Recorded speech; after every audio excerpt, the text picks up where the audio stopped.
Makeup 1 minute ಅಷ್ಟೇ smile ಚೆನ್ನಾಗಿರಲ್ಲ. ಯಾವ ಕಲರ್ ಅದು? ಇದು ಯಾವ ಕಲರ್ ಇದು? Very good. ಬರೋದು ನೋಡಿ ನಾಳೆಯಿಂದ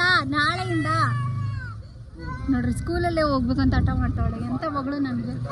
ನಾಳೆಯಿಂದ ಮಗನೇ ಕಂದ ಶುಲ್ಕ ಹೋಗ್ತೀಯ? ಅಳ್ಳಲ್ಲ ತಾನೆ? ಭವ್ಯಕ್ಕ ಜೊತೆ ಹೋಗ್ತೀಯಾ? ಹಾಂ ಅಲ್ಲಡು ಮೇಕಪ್ ಮಾಡ್ಕೊತಾ ಇದೆಯಾ? ಹಾಯ್ ಹಲೋ ಎಲ್ಲರಿಗೂ ನಮಸ್ಕಾರ, welcome back to my channel. ಇವತ್ತು ನಾನು ಡೈಲಿ ಬ್ಲಾಗನ್ನು ಸ್ಟಾರ್ಟ್ ಮಾಡ್ತಾ ಇದ್ದೀನಿ. ಸ್ವಲ್ಪ ಆಚೆ ಹೋಗೋ ಕೆಲಸ ಇದೆ, ಪೋಸ್ಟ್ ಆಫೀಸ್ ಹತ್ರ ಸ್ವಲ್ಪ ಕೆಲಸ ಇದೆ. ಮತ್ತು ಶುಕ್ಕಿನ 6 ಮಂತ್ಸ್ ಆದಮೇಲೆ, ಸ್ಕೂಲ್ 6 ಮಂತ್ಸ್ ಆದಮೇಲೆ ಮತ್ತೆ ಮಿಡ್ಲಲ್ಲಿ ಸೇರಿಸ್ಕೋತಾರೆ ಅಂತ ಹೇಳಿದ್ರು. ಅದಕ್ಕೆ ಒಂದು ಸತಿ ಯಾವುದಕ್ಕೂ ವಿಚಾರಿಸ್ಕೊಂಬಂದ್ಬಿಡೋಣ. ಇವಾಗ ಏಜ್ ಕರೆಕ್ಟಾಗಿರುತ್ತಲ್ವ, ಪ್ಲೇ ಹೋಮ್ ಥರ ಹೋಗ್ಬಿಟ್ಟು ಬರಲಿ ಅಂತ ಅಂದ್ಬಿಟ್ಟು ಒಂದು ಸತಿ ಕೇಳ್ಕೊಬರೋಣ ಅಂತ ಹೊರಡ್ತಾ ಇದ್ದೀವಿ. ಅಲ್ಲೂ ಕೆಲಸ ಮುಗಿಸಿ ಮತ್ತು ಪೋಸ್ಟ್ ಆಫೀಸ್ಗೆ ಹೋಗಿ ಬರಬೇಕು. ಪೋಸ್ಟ್ ಆಫೀಸ್ಗೆ ಏನಕ್ಕೆ ಅಂತ ಅಂದ್ಬಿಟ್ಟು ನಾನು ಮತ್ತೆ ಹೇಳ್ತೀನಿ. ಅಲ್ಲಿ ಹೋಗಿ ನನಗೆಲ್ಲ ಓಕೆ ಅನ್ನಿಸಿದ್ರೆ ನಾನು ಖಂಡಿತ ನಾನು ನಿಮ್ಮ ಜೊತೆನೂ ಶೇರ್ ಮಾಡ್ಕೊತೀನಿ. ತಾನೇ ಚಿನ್ನಿ? ಸರಿ ನೋಡಿ ನೋಡ ಗಬ್ಬಿ ಬರ್ತಾರೆ, ನಂಗೆ ಗೊತ್ತು. ನಿಮ್ಮ ಮ್ಯಾಮ್ ಹೆಸ್ರೇನು? ಮ್ಯಾಮ್ ಮಾತಾಡು ಫ್ರೆಂಡ್ಸ್ ಹತ್ರ. ಏನು ನೋಡೋದು? ಯಾರು ಮಾಡಿಸಿದ ಕಟ್ಟಿಂಗು? ಯಾರು ಕಟ್ಟಿಂಗ್ ಅವ್ರು ಮಾಡಿದ್ದಾ? ಕಾಸು ಎಷ್ಟು ಕೊಟ್ರಿ? 3 ರೂಪಾಯಿ 800 ರೂಪಾಯಿ ಕೊಟ್ರಾ? ಅಲ್ಲೋಡು ಬ್ಯಾಗ್. ವಿಡಿಯೋನ ಕಂಟಿನ್ಯೂ ಮಾಡೋಕ್ಕೂ ಮುಂಚೆ ನನ್ನ ರೀಸೆಂಟ್ ಫೇವ್ರೆಟ್ ಪರ್ಫ್ಯೂಮ್ಸ್ ಬಗ್ಗೆ ನಿಮ್ಮ ಜೊತೆ ಶೇರ್ ಮಾಡ್ಕೊಳ್ಳೋಣ ಅಂತ ಹೇಳಿ. ಈ ಪರ್ಫ್ಯೂಮ್ಸ್ ಬಂದು ಕಂಪ್ಲೀಟ್ಲಿ ನೇಚರ್ ಇನ್ಸ್ಪೈರ್ಡ್ ಫ್ರೇಗ್ರೆನ್ಸ್ ಅಂತ ಹೇಳ್ಬೋದು. ಇದರಲ್ಲಿ 2 ಥರ ಫ್ರೇಗ್ರೆನ್ಸ್ ಇದೆ, ಇಂಟು ದ ಸನ್ಸೆಟ್ ಮತ್ತು ಇಂಟು ದ ವ್ಯಾಲಿ ಅಂತ ಹೇಳಿ. ಇದು ನೇಚರ್ ಇನ್ಸ್ಪೈರ್ಡ್ ಆಗಿರೋದ್ರಿಂದ ವೆರಿ ಮೈಲ್ಡ್ ಆಗಿ ಸ್ಮೆಲ್ ಇರುತ್ತೆ. ಜೊತೆಗೆ ಅದು ಬಂದು ಲಾಂಗ್ ಲಾಸ್ಟಿಂಗು ಕೂಡ ಇರುತ್ತೆ. ಬೆಳಗ್ಗೆ ಅರೌಂಡ್ ನಾವು 8 o'clockಗೆ ಹಚ್ಕೊಂಡ್ರು ಕೂಡ ಸಂಜೆ 6 ಗಂಟೆ ತನಕನೂ ಲಾಂಗ್ ಲಾಸ್ಟಿಂಗ್ ಆಗಿರುತ್ತೆ. ತುಂಬಾ ಮೈಲ್ಡ್ ಆಗಿ ಬ್ಯೂಟಿಫುಲ್ ಆಗಿದೆ. ನಾವು ಇದನ್ನು ದಿನನಿತ್ಯ ಬಳಸ್ಬೋದು ಅಂತಂದರೆ ಖಂಡಿತವಾಗ್ಲೂ ದಿನನಿತ್ಯ ಬಳಸ್ಬೋದು. ಜೊತೆಗೆ ನಮ್ಮ ಸ್ಕಿನ್ನಿಗೆ ಸೇಫ್ ಅಂತ ಕೇಳಿದ್ರೆ ಅಫ್ಕೋರ್ಸ್ ಇದು ಸ್ಕಿನ್ನಿಗೂ ಕೂಡ ಸೇಫ್ ಆ್ಯಂಡ್ ಡರ್ಮಟಾಲಜಿಕಲಿ ಟೆಸ್ಟೆಡ್ ಆಗಿರೋದ್ರಿಂದ ಭಯ ಪಡೋ ಅವಶ್ಯಕತೆ ಇಲ್ಲ. ಆರಾಮಾಗಿ ನಾವು ಡೈಲಿ ಬೇಸಿಸ್ ಮೇಲೆ ನಾವು ಇದನ್ನ ಯೂಸ್ ಮಾಡಬಹುದು. ಈ ಬಿಸಿ ಡೇ ಟು ಡೇ ಲೈಫಲ್ಲಿ ನಾವು ನೇಚರ್ ಜೊತೆ ಟೈಮ್ ಸ್ಪೆಂಡ್ ಮಾಡೋದು ತುಂಬಾನೇ ಕಡಿಮೆ ಆಗಿದೆ. ಸೊ ದ್ಯಾಟ್ ನೀವು ಈ ರೇಂಜ್ ಆಫ್ ಫ್ರೇಗ್ರೆನ್ಸ್ ಅನ್ನ ಒಂದ್ಸತಿ ಟ್ರೈ ಮಾಡಬಹುದು. ಅಂಡ್ ನೀವು ಕೂಡ ಈ ಪ್ರಾಡಕ್ಟ್ ನ ತಗೋಬೇಕು ಅಂತಿದ್ರೆ ಅಮೆಝಾನ್, ನೈಕಾ, ಪರ್ಪಲ್, ಫ್ಲಿಪ್ಕಾರ್ಟ್ ಅಲ್ಲಿ ಕೂಡ ಚೆಕ್ ಮಾಡಬಹುದು. ಮಾಮಾಅರ್ತ್ ಅವರ ಅಫಿಷಿಯಲ್ ವೆಬ್ಸೈಟ್ ಮತ್ತೆ ಆಪ್ ಅಲ್ಲೂ ಕೂಡ ಚೆಕ್ ಮಾಡಬಹುದು. ನನ್ನ ಕೂಪನ್ ಕೋಡ್ ನ ಬಳಸಿದ್ರೆ ನಿಮ್ಗೆ ಒಂದಷ್ಟು ಡಿಸ್ಕೌಂಟ್ಸ್ ಕೂಡ ಇನ್ಸ್ಟೆಂಟ್ ಆಗಿ ಸಿಗುತ್ತೆ. ಅದು ಅಲ್ಲದೆ ನಿಮ್ಮ ನಿಯರ್ ಬೈ ಸ್ಟೋರ್ಸ್ ಅಲ್ಲಿ ಕೂಡ ಚೆಕ್ ಮಾಡಬಹುದು. ಮಾಮಾಅರ್ತ್ ಅವ್ರು ಬಂದು ನಮ್ಮ ಫೀಡ್ಬ್ಯಾಕ್ ಮೇಲೆ ವರ್ಕ್ ಮಾಡ್ತಾರೆ. ಪ್ರಾಡಕ್ಟ್ ನ ಯೂಸ್ ಮಾಡಿದಾದ್ಮೇಲೆ ನಿಮ್ಮ ಫೀಡ್ಬ್ಯಾಕ್ ಏನಿರುತ್ತೋ ಅವ್ರಿಗೆ ರಿವ್ಯೂ ಕೊಡ್ಬೋದು. ಸೊ ದಟ್ ಅವರು ಇನ್ನೂ ಬೆಟರ್ ಆಗಿ ವರ್ಕ್ ಮಾಡ್ತಾರೆ. ಎಲ್ಲಾ ಪ್ರಾಡಕ್ಟ್ಸ್ ಲಿಂಕ್ ನಾನು ಡಿಸ್ಕ್ರಿಪ್ಷನ್ ಬಾಕ್ಸ್ ಅಲ್ಲಿ ಕೊಟ್ಟಿರ್ತೀನಿ. ಸೊ ದಟ್ ಇಂಟ್ರೆಸ್ಟ್ ಇದ್ರೆ ಖಂಡಿತ ನೀವು ಚೆಕ್ ಮಾಡಿ. ನನ್ನ ಕೂಪನ್ ಕೋಡ್ ನ ಬಳಸೋದನ್ನ ಮಾತ್ರ ಮರಿಬೇಡಿ. ಸೊ ದಟ್ ನಿಮ್ಗೆ ಒಂದಷ್ಟು ಡಿಸ್ಕೌಂಟ್ಸ್ ಅಂತೂ ಇನ್ಸ್ಟೆಂಟ್ ಆಗಿ ಸಿಗುತ್ತೆ. ನಂಗಂತೂ ಫೇವ್ರೆಟ್ ಪರ್ಫ್ಯೂಮ್ಸ್ ಅಂತ ಹೇಳ್ಬೋದು. ತುಂಬಾನೇ ಬ್ಯೂಟಿಫುಲ್ ಆಗಿದೆ.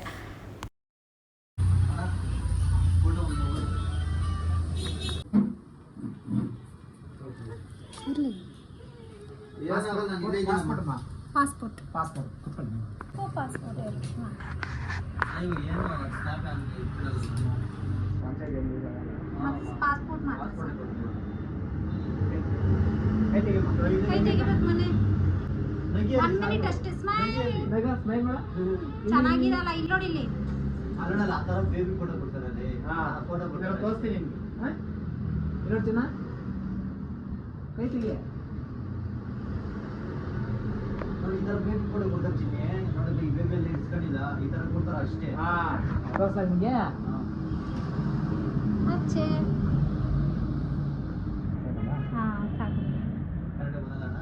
ಬಂದಾಯ್ತು. ಶುಕಿ ಹುಟ್ಟಾಗ್ಲಿಂದ ಫಸ್ಟ್ ಟೈಮ್ ಇದೇ ಪಾಸ್ಪೋರ್ಟ್ ಸೈಜ್ ಫೋಟೋ ಮಾಡಿಸೋಣ ಅಂಥೇಳಿ ಕರ್ಕೊಂಡು ಹೋಗಿದ್ದು. ಅವಳಿಗೆ ಮುಂಚೆನೇ ಶೈ ಜಾಸ್ತಿ. ಹಂಗೋ ಹಿಂಗೋ ಒಂದು ಕ್ಲಿಪ್ಪನ್ನ ಕರೆಕ್ಟಾಗಿ ಹಿಡಿಸ್ಕೊಂಡ್ಲು, ಒಂದು ಪಿಕ್ಕನ್ನು. ಆ್ಯಂಡ್ ಫೈನಲಿ ಸೂಪರ್ಬಾಗಿ ಕಾಣಿಸ್ತಿದ್ಲು ನನ್ನ ಮಗಳು. ನಂಗೆ ತುಂಬ ಖುಷಿ ಆಯಿತು. ಅವಳಿಗೆ ಆ್ಯಕ್ಚುಲಿ ತುಂಬ ಇಷ್ಟ ಆಯಿತು, ಮುತ್ತಿಡ್ತಿದ್ಲು. ಆಮೇಲೆ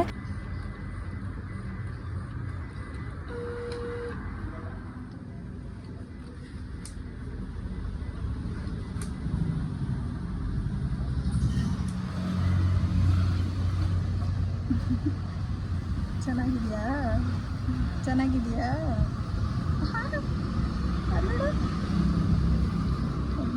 ಚೆನ್ನಾಗಿದೆಯಾ ಹಾಂ ಬಂದಿದ್ದೀವಿ ನೋಡೋಣ ಏನು ಹೇಳ್ತಾರೆ ಅಂತ ಗೊತ್ತಿಲ್ಲ ನೋಡ್ಕೊಂಬರೋಣ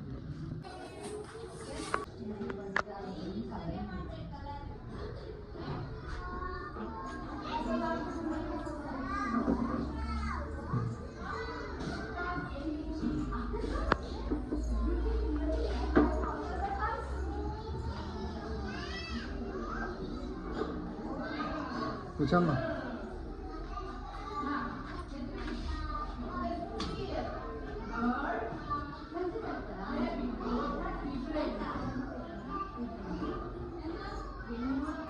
ನನ್ನ ಮಗಳಂತೂ ಸಿಕ್ಕಾಪಟ್ಟೆ ಎಕ್ಸೈಟೆಡ್ ಆಗಿದ್ದಾಳೆ ಸ್ಕೂಲ್ಗೆ ಹೋಗೋಕ್ಕೆ ಸ್ಕೂಲಿಗೆ ಸೇರಿಸಿದ್ವಾ ಬಿಟ್ವಾ ಅನ್ನೋದು ಸೆಕೆಂಡ್ರಿ ಆಗಿದ್ರು ನಾವು ಕ್ವೇರಿ ಮಾಡ್ಕೊಬರೋಣ ಅಂತ ಹೋಗಿದ್ದಾಗಲೇ ಅವಳು ಸಿಕ್ಕಾಪಟ್ಟೆ ಎಕ್ಸೈಟ್ಮೆಂಟ್ ಇದ್ಲು ಅದಾದಮೇಲೆ ನಮ್ಗೆ ಯಾಕೋ ಮನಸ್ಸಿಗೆ ಮಗು ಹೆಂಗೆ ಇವಾಗಲೇ ಹೋಗ್ಬಿಟ್ರೆ ಹೆಂಗೆ ಅಲ್ಲಿ ಆ್ಯಕ್ಚುಲಿ ಪ್ರೀ ನರ್ಸರಿಯಲ್ಲಿ ಬರೀ 4 ಜನ ಮಕ್ಕಳಿದ್ರು ಅದು ಬೇರೆ ಅದರಲ್ಲೂ ಗಂಡು ಮಕ್ಕಳೇ ಇದ್ದರು ಹೆಣ್ಮಕ್ಳು ಇರಲಿಲ್ಲ ಯಾಕೋ ಮನಸ್ಸಿಗೆ ಕಡಿಮೆ ಇದ್ದಾರೆ ಇವಾಗ ಸದ್ಯಕ್ಕೆ ಬೇಡ ಅಂತಂದ್ಬಿಟ್ಟು ನಾವು ಆಮೇಲೆ ಡಿಸೈಡ್ ಮಾಡ್ಕೊಂಡ್ವಿ ಇಲ್ಲೇ ಇರ್ತೀಯಾ ವೆರಿ ಗುಡ್ ಯಾವ ಕಲರ್ ಇದು ಯಾವ ಕಲರ್ ಅದು ಇದು ಯಾವ ಕಲರ್ ಇದು ವೆರಿ ಗುಡ್ ಅದು ಎಲ್ಲೋ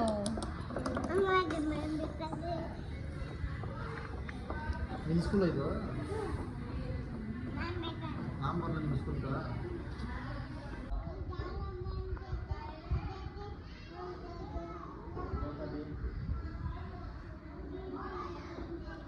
ನಿಮ್ಮ ಸ್ಕೂಲಲ್ಲಿ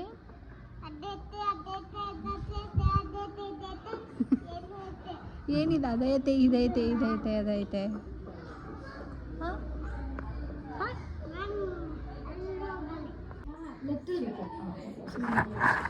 ಏನದು ಏನದು ಏನದು ವಾಟ್ ಇಸ್ ದಟ್ ಗಿಡಮ್ಮ ಜೋರ ಗಿಡಮ್ಮ ವೆರಿ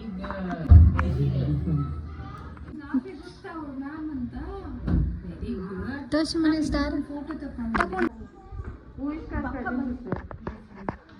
ಬಾಯ್ ಇವಾಗ ಆಯ್ತು ಬಾಯ್ ಇವಾಗ ಅಲ್ಲಿ ಕೂತ್ಕೊಳ್ಳಂಗಿಲ್ಲ ಅಲ್ಲಿ ಹೋಗಂಗಿಲ್ಲ ನಾಳೆಯಿಂದ ಬರೋದು ನಡಿ ನಾಳೆಯಿಂದ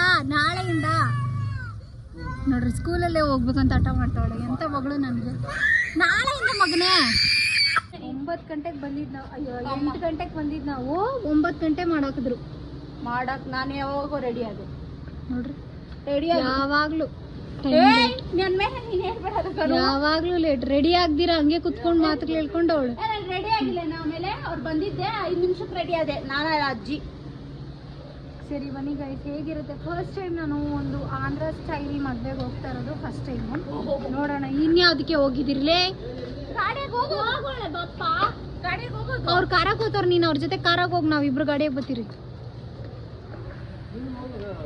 ನಾನು ಹೋಗಲ್ಲ ನಿನ್ನೆ ಬಿಟ್ಟು ನಾನು ಹೋಗಲ್ಲ ಎಲ್ಲ ಮೆಮರೀಸ್ ಏನು ಬರ್ತೈತೆ ಏನು ನೆನ್ಪು ಬರ್ತೈತೆ ನಿಂಕ ನನಗಂತೂ ಇಲ್ಲಿ ಬಂದಿದ ತಕ್ಷಣ ನಂಗೆ ನಮ್ಮ ಮದುವೆ ಆಗಿದ್ದ ಮೆಮರೀಸು ಎಂಗೇಜ್ಮೆಂಟ್ ಮೆಮರೀಸ್ ಎಲ್ಲ ಬರುತ್ತೆ ನಂಗೆ ಮತ್ತೆ ಮದುವೆ ಆಗೋಕೆ ಆಸೆ ಆಗುತ್ತೆ ಅವ್ರಿಗಂತೂ ಆಗಲ್ಲ ಆದಾಯ್ತಾ ಆದಾಯ್ತು ಮಾಡ್ಬೋದು ದಿನ ಮಾಡ್ಬೋದು ಬಂದಾಗೆಲ್ಲ ನಾವೇ ಹೆಣ್ಣು ಗಂಡು ಅನ್ಕೊಂಬೇಕು ಅದೊಂದು ಪ್ರೆಷಿಯಸ್ ಟೈಮ್ ಮದುವೆ ಆಗಿದ್ದ ಹೊಸರಲ್ಲಿ ಅದು ಫೀಲಿಂಗೇ ಬೇರೆ ನಮ್ಮ ತಾತ ಅವರ ಫ್ರೆಂಡ್ ಮದುವೆಗೆ ಹೋಗಿದ್ದಿದ್ದು ಇವರು ಆಂಧ್ರ ಅವರು ಹೀಗೇ ಊರಲ್ಲಿ ಪರಿಚಯ ಆಗಿರೋದು ಅಷ್ಟೇನೆ ಹಾಗಾಗಿ ನಾವು ನಮ್ಮ ಮನೆಗೆ ಮದುವೆ ಆಗಿರೋ ಮನೆಗೆ ನಮ್ಮ ಮಮ್ಮಿನ ಕೇಳಿ ಬಂದು ಅವರು ಕಾರ್ಡನ್ನು ಕೊಟ್ಬಿಟ್ಟೋದ್ರು ಅದು ಒಂದು ರೆಸ್ಪೆಕ್ಟ್ಗೋಸ್ಕರ ನಾನು ಹೇಮಂತ್ ಅವರು ಕೂಡ ಹೋಗಿದ್ವಿ ಮದುವೆಗೆ ಹೆಣ್ಣ ಮೇನ್ ದಿನ ರಾತ್ರಿ ಆಲ್ಮೋಸ್ಟ್ ಇದು 1 ಡೇನೇ ಆಯಿತು ಅಂತ ಹೇಳ್ಬೋದು ನೆನೆಸಿಟ್ಟಿದ್ದೆ ಒಳ್ಳೆ ಕಲರ್ ಬಂದಿದೆ ನಾನು ಏನು ಇದಕ್ಕೆ ಆ್ಯಡ್ ಮಾಡಿಲ್ಲ ನೀರು ಮತ್ತು ಹೆಣ್ಣ ಅಷ್ಟೇ ಈಗ ನನ್ನ ಕೂದಲಿಗೆ ಇಷ್ಟುದ್ದ ಕೂದಲಿಗೆ ಇದೇ ಕಾರಣ ಅಂತ ಹೇಳ್ಬೋದು. ಅಂದರೆ ನಮ್ಮಲ್ಲಿ ಎಲ್ಲರಿಗೂ ಚೆನ್ನಾಗಿದೆ ಕೂದಲು, ಹಾಗಾಗಿ ನನಗೂ ಚೆನ್ನಾಗಿದೆ ಅಷ್ಟೇ. ನನಗೆ ರೀಸೆಂಟಾಗಿ ಸಿಕ್ಕಾಪಟ್ಟೆ ತಲೆನೋವು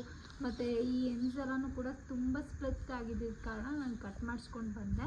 ಆ್ಯಂಡ್ ಅದಕ್ಕೊಂದು ಟ್ರೀಟ್ಮೆಂಟು ಕೂಡ ಮಾಡ್ತಾಯಿದ್ದೀನಿ. ಅದನ್ನು ಆದಷ್ಟು ಬೇಗ ನಾನು ಇನ್ಸ್ಟಾಗ್ರಾಮ್ ರೀಲಲ್ಲಿ ನಾನು ಅಪ್ಲೋಡ್ ಮಾಡ್ತೀನಿ ಅದರ ಡೀಟೇಲನ್ನು. ಈಗ ಸದ್ಯಕ್ಕೆ ನಾನು ಮೆಹಂದಿ ಹಾಕೊಳ್ಳೋಣ ಅಂತ ರೆಡಿ ಮಾಡ್ಕೋತಾ ಇದ್ದೀನಿ. ಬಹುಶಃ ನಾಳೆ ಮಾಡ್ಬೋದು ಅನಿಸುತ್ತೆ. ಒಂದು ಹೇರ್ ಪ್ಯಾಕ್ ಆದಮೇಲೆ, ಮೆಹಂದಿನ ಹೇರ್ ಪ್ಯಾಕ್ ಆದಮೇಲೆ ನಾನು ನೆಕ್ಸ್ಟ್ ಡೇ ಚೆನ್ನಾಗಿ ಆಯಿಲ್ ಮಾಡ್ತೀನಿ ತಲೆಗೆ. ಏನಕ್ಕೆ ಅಂತಂದರೆ ಹೆನ್ನ ಇನ್ನೂ ಜಾಸ್ತಿ ದಿವಸ ಇರುತ್ತೆ, ಚೆನ್ನಾಗಿರುತ್ತೆ, ಕಲರು ಲಾಂಗ್ ಲಾಸ್ಟಿಂಗ್ ಆಗಿರುತ್ತೆ ಅಂತಂದ್ಬಿಟ್ಟು ಆ ರೀತಿ ಮಾಡ್ತೀನಿ ನಾನು.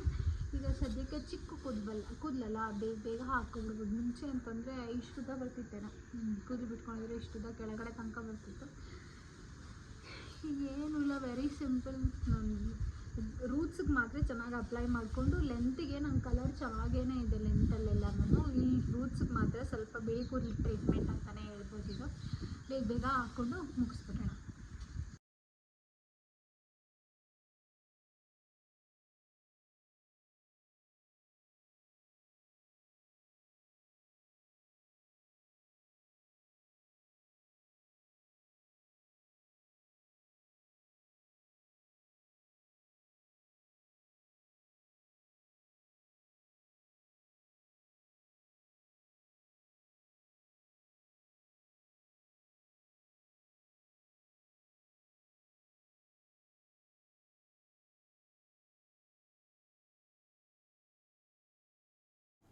ಈಗ ಆಲ್ಮೋಸ್ಟ್ ನಾನು 2 to 3 hours ವೆಯ್ಟ್ ಮಾಡ್ತೀನಿ. 2 hours ಸ್ವಲ್ಪ ಕಡಿಮೆ ಆಗುತ್ತೆ. ಏನಕ್ಕೆ ಅಂತಂದರೆ ಲಾಸ್ಟ್ 2 times ನಾನು ಅಪ್ಲೈ ಮಾಡಿದಾಗ 2 hours ಇತ್ತೆ.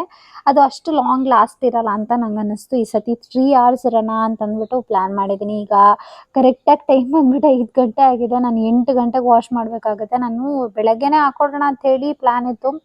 ಬಟ್ ಆದರೆ ಬಂದು ನಿದ್ದೆ ಮಾಡಿಕೊಂಡು ಇವತ್ತು ಸ್ವಲ್ಪ ಲೇಸಿಯಾಗಿಯೇ ನನ್ನ ದಿವಸ ಹೋಯಿತು. ಹಾಗಾಗಿ ಈಗ ಸಾಯಂಕಾಲ 5 ಗಂಟೆಗೆ ಹಾಕ್ಕೋಬೇಕಾಯಿತು. ಹಾಕ್ಕೊಂಡಿದ್ದೀನಿ. ಆ್ಯಂಡ್ 8 o'clock 8ಗೆ ಎಲ್ಲ ನಾನು ಸ್ನಾನ ಮಾಡಿಬಿಟ್ಟು ಹೇರ್ ಡ್ರೈ ಮಾಡಿಬಿಟ್ಟು ಮಲ್ಕೊಳ್ಳೋದು, ಅಥವಾ ಚೆನ್ನಾಗಿ ಒಣಗಿಸ್ಬಿಟ್ಟು ಆಮೇಲೆ ಮಲ್ಕೊಳ್ಳೋದು, ಆ ಥರ ಮಾಡಿ ಮಲ್ಕೋಬೇಕು. ಇಲ್ಲ ಅಂತಂದರೆ ನಂಗೆ ಸಿಕ್ಕಾಪಟ್ಟೆ ತಲೆನೋವು ಬಂದುಬಿಡುತ್ತೆ. ಇಷ್ಟು ವಿಷಯ. ಆ್ಯಂಡ್ ನೀವು ಮೆಹಂದಿ ಹಾಕ್ಕೊಂಡಾಗ ಹೇಗೆ ಮಾಡ್ತೀರಾ, ಎಷ್ಟೊತ್ತಿರ್ತೀರಾ, ಎಷ್ಟೊತ್ತು ವೇಟ್ ಮಾಡ್ತೀರಾ ಅಂತ ಹೇಳಿ ನನಗೆ ಕಾಮೆಂಟಲ್ಲಿ ಹೇಳಿ. ಬಹುಶಃ ನಿಮಗೆ ನಾನು ಹೇಳಿರೋ 3 hours ನಿಮಗೆ ಜಾಸ್ತಿ ಅಂತ ಅನ್ನಿಸ್ಬೋದು. ಬಟ್ ಆದರೆ ಮ್ಯಾಕ್ಸಿಮಮ್ ಅಷ್ಟು ವೇಟ್ ಮಾಡಲೇಬೇಕು ನನ್ನ ಪ್ರಕಾರ. ನಾನು ಇಷ್ಟು ವರ್ಷದಿಂದ ಮೆಹಂದಿನ ಯೂಸ್ ಮಾಡ್ತಾಯಿದ್ದೀನಿ. ಸೊ ದಟ್ ನನ್ನ ಎಕ್ಸ್ಪೀರಿಯನ್ಸ್ ಮೇಲೆ ಹೇಳೋದಾದರೆ 3 hours ಮ್ಯಾಕ್ಸ್ ಇರಲೇಬೇಕು. ಅವಾಗ ತುಂಬ ಚೆನ್ನಾಗಿ ಲಾಂಗ್ ಲಾಸ್ಟಾಗಿ ಇರುತ್ತೆ ಮೆಹಂದಿ. ಆ್ಯಂಡ್ ನೆಕ್ಸ್ಟ್ ಡೇ ನಾವು ಆಯಿಲ್ ಮಾಡೋದನ್ನ ಮರಿಬಾರ್ದು. ಆಯಿಲಿಂಗ್ನ ಚೆನ್ನಾಗಿ ಮಾಡ್ಕೋಬೇಕು. ಸೊ ದಟ್ ಇನ್ನೂ ಲಾಂಗ್ ಲಾಸ್ಟಿಂಗ್ ಆಗಿರುತ್ತೆ. ಈ ವಿಡಿಯೋನ ನಾನು ಇಲ್ಲಿಗೆ ಮುಗಿಸ್ತಾ ಇದ್ದೀನಿ. ಮತ್ತೊಂದು ವಿಡಿಯೋದಲ್ಲಿ ಸಿಗ್ತೀನಿ. ಬಾಯ್.